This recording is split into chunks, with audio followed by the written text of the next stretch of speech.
Hello বন্ধুরা, welcome back to my new blog episode 2। চলো শুরু করা যাক। ফার্স্ট টাইম আমি জনসন মলের ভেতরে শ্যুট করছি, ঠিক আছে। তো এই হচ্ছে জীবনদা আর এই হচ্ছে আজকে আমাদের মডেল। স্টার্ট আপটা এখান দিয়েই করলাম।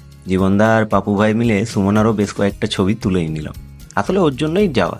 অনেকদিন ধরে বলছিল আমার ছবি তুলে দিসনি, তো বললাম চল ঘুরে আসি। আজকে এখানে শ্যুটটা ওদের করে নিই। ছবি তোলার পরে সুমনাকে আর রিয়াকে বেশ ছবিগুলো দেখিয়ে সাজেশন নিতে শুরু করলাম। তারপরে কিছুক্ষণ পরে ওদের একটা র্যাম্প ওয়াক করে নিলাম। এখানে জীবনদা বললো ব্যাকগ্রাউন্ডটা ভালো আসছে, চলো তাহলে কটা ছবি নিই। চলমান সিঁড়ি দেখে আমারও বুদ্ধি চলতে শুরু করলো, আর রিয়াকে বললাম চলো নিচ থেকে উপরে আসো, কয়েকটা ছবি নিই। বাস 2 থেকে 3 বার ওকে সেম জিনিস করালাম। তারপরে এখানে এসে আবার দাঁড়ালাম। এখানে ব্যাকগ্রাউন্ড আমার খুব ভালো লাগছিল আর কি, তাই ওকে বললাম দাঁড়াও এখানেই কটা শর্ট নাও।